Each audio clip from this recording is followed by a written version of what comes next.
Como apreender um petroleiro protegido por um submarino nuclear russo sem iniciar a Terceira Guerra Mundial? Em 7 de janeiro de 2026, os EUA encontraram a resposta. O alvo era o Marineira, um navio da frota secreta, que transportava petróleo venezuelano disfarçado sob uma bandeira russa recém-pintada e escoltado por um submarino de ataque. Moscou tentou bloquear a guarda costeira dos EUA, mas o poder aéreo americano, britânico e europeu mudou o jogo. Esses helicópteros avançados, P-8, Poseidon e Seahawk, começaram a lançar uma rede de sonoboias do céu, abrindo caminho para que o navio Cutter Monroe capturasse a embarcação.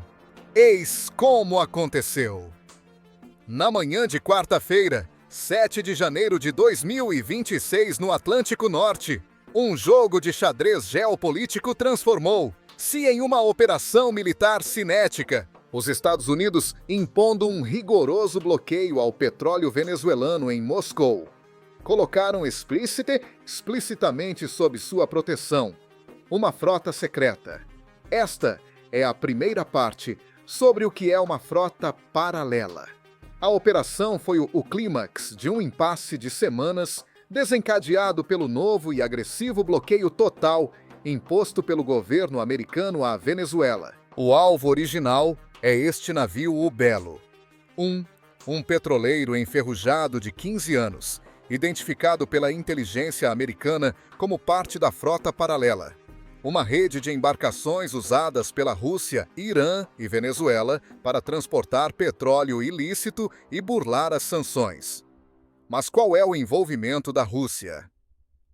Em dezembro de 2025, o Belo I tentou escapar do bloqueio americano, perto da costa venezuelana, para carregar petróleo bruto. Ao ser interceptado pela guarda costeira dos EUA no Caribe, o capitão se recusou a parar, desligou o transponder do navio, desaparecendo em silêncio, e fugiu para o Atlântico aberto, iniciando uma perseguição de 6.400 quilômetros. Que patarícias e artimanhas eles usaram! Durante a travessia do Atlântico, a tripulação tentou freneticamente alterar a identidade legal do navio para torná-lo intocável. Repintaram o casco, renomearam o navio para Marineira e hastearam a bandeira russa. Simultaneamente, Moscou adicionou o navio ao seu registro oficial, afirmando que qualquer ataque à embarcação seria um ataque à Federação Russa. Enquanto o petroleiro navegava em direção à passagem estratégica entre a Islândia e o Reino Unido, a Rússia elevou drasticamente a aposta. Informações de inteligência confirmaram que Moscou havia enviado um submarino de ataque, provavelmente um formidável submarino da classe Yasen ou Akula, com ordens explícitas para escoltar e proteger a embarcação. Tratava-se de uma manobra calculada para negar a ameaça à área. Ao espreitar silenciosamente sob as ondas, a Rússia esperava forçar a retirada do navio da guarda costeira dos EUA, que não possuía armamento pesado suficiente para enfrentar um submarino. Para complicar ainda mais a situação, a presença de navios de guerra russos nas proximidades criou uma barreira defensiva que obrigou os comandantes americanos a proceder com extrema cautela, cientes de que um movimento em falso poderia desencadear uma guerra naval acidental. Apesar da ameaça silenciosa que se escondia abaixo da superfície, os comandos americano, britânico e europeu deram sinal verde para a apreensão da embarcação. A estratégia deles era ousada: neutralizar o submarino russo, não com torpedos, mas com uma superioridade aérea esmagadora. Liderando a perseguição na superfície estava o navio americano Monroe, da classe Legend, que havia perseguido o Marineira por semanas através das brutais ondas do Atlântico. Mas, antes que o Monroe pudesse agir o espaço aéreo, precisava ser assegurado.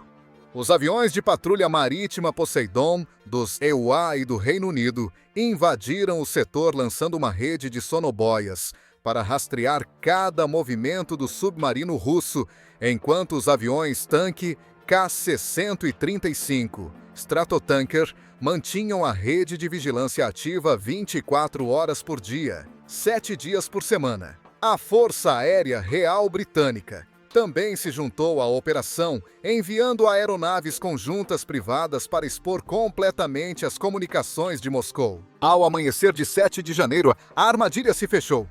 Os P-8 bloquearam o submarino, sinalizando que qualquer agressão resultaria em sua própria destruição. Com a ameaça subaquática neutralizada, o Monroe reduziu a distância. O mar do Atlântico estava muito agitado para pequenas embarcações.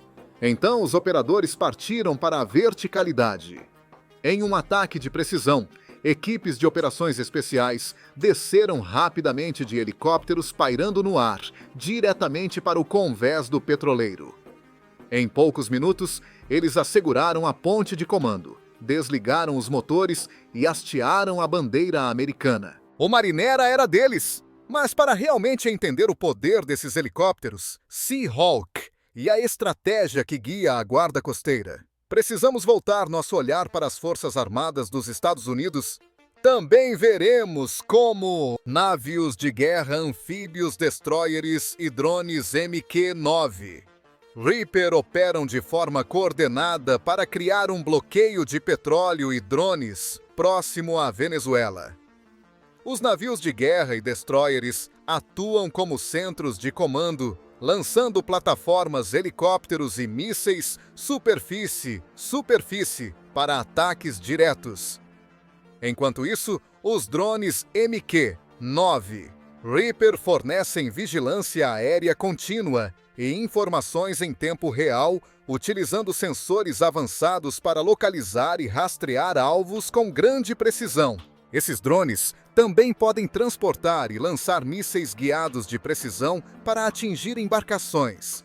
Essa abordagem integrada permite detecção, rastreamento e ataques multidirecionais rápidos, combinando o poder de fogo e a mobilidade de navios e helicópteros, com o alcance e a autonomia estendidos dos drones. Juntos, eles interceptam e bloqueiam com eficácia navios petroleiros e embarcações de narcotráfico da Venezuela. Vamos agora analisar mais detalhadamente a estratégia e o processo básico de lançamento dos helicópteros MU-60 Seahawk a partir de navios de guerra anfíbios. A operação começa no centro de comando do navio anfíbio, onde são coletadas e analisadas informações sobre atividades suspeitas de mísseis. Assim que um alvo potencial é identificado, iniciam-se os preparativos para o lançamento. O helicóptero MU-60 Seahawk decola verticalmente, ou com uma curta decolagem rolante do convés de voo do navio. Suas pás do rotor dobráveis e design compacto permitem que ele opere com eficiência no espaço limitado disponível a bordo. À medida que o helicóptero sobe rapidamente até uma altitude operacional e se move em direção à área de interesse, ele inicia sua busca por alvos. Mas como realiza a busca e a aquisição de alvos? Utilizando radares de bordo, avançados sensores eletroópticos e infravermelhos e links de comunicação com o navio e outras plataformas de reconhecimento. O Seahawk vasculha as águas em busca de embarcações de alta velocidade, suspeitas de envolvimento no tráfico de narcóticos. Ele integra dados de sensores com informações em tempo real, fornecidas por drones ou outros recursos para aprimorar a aquisição de alvos. Após localizar a embarcação narcoterrorista, o MH-60 Seahawk ataca com precisão e em câmera lenta. Ele carrega mísseis AGM-114, Hellfire, armas ar-superfície avançadas, projetadas para destruir ou incapacitar gravemente embarcações hostis a uma distância segura. Vamos ver como esses mísseis são usados para caçar lanchas de ataque rápido. Além dos mísseis, o Seahawk está armado com metralhadoras pesadas, incluindo a poderosa minigun GAU-16, calibre 50 montada em ambos os lados da porta da cabine. Essas metralhadoras fornecem fogo de supressão contínuo altamente eficaz para incapacitar embarcações menores que possam tentar escapar de ataques de mísseis ou em situações onde o uso de mísseis não seja viável. As metralhadoras também fornecem fogo defensivo para proteger o helicóptero, permitindo pressão contínua sobre embarcações hostis durante operações de interdição. Juntas, essas armas permitem que o MH-60 Seahawk realize ataques rápidos e precisos contra embarcações narcoterroristas, seja atacando alvos com mísseis, Hellfire, a longa distância ou usando metralhadoras de precisão. A curta distância, o Seahawk demonstra versatilidade e domínio incomparáveis sobre ameaças marítimas em missões de interdição. Mas por que usar um helicóptero Seahawk quando se tem um drone de longa duração? O helicóptero MH-60 Seahawk possui uma vantagem significativa em missões de interdição marítima devido às suas avançadas capacidades de guerra anti-submarino que os drones MQ-9 Reaper não têm. Aqui está uma comparação detalhada destacando essas vantagens. A vantagem do MH-60 Seahawk na guerra anti-submarino. O Seahawk está equipado com um sistema de sonar de imersão e pode lançar boias de sonar para detectar e rastrear submarinos subaquáticos. Após a detecção, o helicóptero pode lançar um torpedo contra o alvo. Uma vez lançado o torpedo equipado com seu próprio sistema de sonar, rastreará e perseguirá ativamente o submarino até neutralizar a ameaça. Mas como essa vigilância naval e aérea dos EUA rastreou o suposto barco de drogas por várias semanas como parte de uma campanha intensificada de combate ao narcotráfico no sul do Caribe? Esse esforço de vigilância combinou inteligência de múltiplas fontes, com monitoramento persistente por drones para identificar atividades marítimas ligadas a narcoterroristas. A embarcação sob observação era uma lancha rápida de 4 motores, um tipo especialmente projetado para operações de tráfico em alta velocidade. Essas embarcações normalmente viajam a velocidades que variam de 40 a 60 nós, o que corresponde a aproximadamente 74 a 111 km por hora em mar aberto. Assim que a embarcação cruzou das águas territoriais venezuelanas para águas internacionais, as autoridades americanas a identificaram como parte de uma operação de contrabando operada por narcotraficantes, supostamente gerenciada pela notória organização criminosa venezuelana Tren de Aragua. Execução do ataque. Vamos agora examinar em detalhes como o ataque foi executado. O drone MQ-9 Reaper, responsável pela operação, foi provavelmente destacado de uma força-tarefa naval anfíbia que operava na região sul do Caribe. Essa força-tarefa incluía navios de guerra e fuzileiros navais, envolvidos tanto em exercícios quanto em missões ativas, a partir das quais os drones MQ-9 realizam rotineiramente atividades de vigilância e ataques de precisão. Essas plataformas fornecem as capacidades necessárias de lançamento e comando para tais veículos aéreos não tripulados. O MQ-9 Reaper, uma aeronave não tripulada e pilotada remotamente, rastreou a lancha de alta velocidade de cima, transmitindo continuamente vídeo em alta definição e dados de sensores para centros de comando e coordenadores de ataque em terra ou a bordo de navios de guerra. O MQ-9 tem um teto operacional máximo de até 50 mil pés e pode permanecer em voo na área do alvo por até 24 horas. O que lhe confere a autonomia necessária para manter o rastreamento preciso e em tempo real de alvos marítimos em alta velocidade. Após a identificação positiva e a obtenção da autorização presidencial, o drone executou o ataque aproximando-se da embarcação. Ele lançou um único míssil, a GM-114, Hellfire. Uma arma ar-superfície de alta precisão capaz de rastrear e atingir alvos rápidos e em manobra com letalidade. Mas como esse pequeno míssil conseguiu rastrear e atingir a lancha com sucesso? Vamos analisar o sistema de rastreamento e guiamento do míssil Hellfire. O míssil AGM-114. Hellfire é uma arma de precisão guiada por laser semiativo ou radar de ondas milimétricas. Isso significa que ele pode travar e seguir alvos com precisão, mesmo aqueles que se movem rapidamente na água, como uma lancha. O drone Mk9 Reaper utiliza sensores avançados a bordo e pods de mira para rastrear continuamente a embarcação, enviando informações em tempo real para o míssil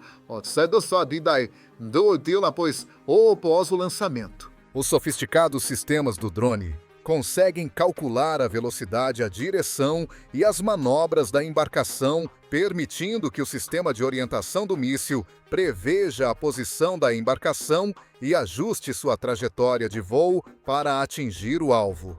A combinação de velocidade e manobrabilidade é crucial. Os mísseis Hellfire viajam a velocidades superiores a Mach, mais de 1.225 km por hora. O que supera em muito a velocidade de voo necessária para atingir um alvo em movimento. O sistema de orientação do míssil foi projetado para compensar manobras evasivas, rastreando os sinais de laser ou radar refletidos pela embarcação. Ele ajusta continuamente as mudanças de direção e velocidade enquanto se aproxima do alvo.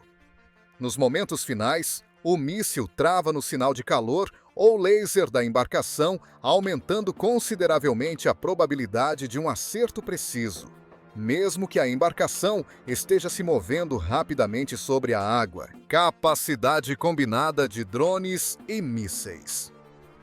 A capacidade do Mk9 Reaper de manter rastreamento visual e por sensores constante da embarcação fornece ao míssil as atualizações necessárias durante a trajetória para garantir um direcionamento de alta precisão. Sua poderosa combinação de vigilância persistente por drones, a incrível velocidade do míssil e o sistema de guiamento ativo tornam possível e altamente eficaz atingir alvos marítimos em alta velocidade, como a lancha venezuelana, que viajava a quase 110 km por hora. Em conjunto com o rastreamento contínuo em tempo real do drone Mk9 Reaper, o míssil consegue seguir, antecipar e destruir com precisão uma embarcação em alta velocidade a até 111 km por hora. Também fizemos uma análise detalhada dos componentes marítimos, aéreos e terrestres da tríade nuclear. Então inscreva-se para não perder nada em nossos vídeos.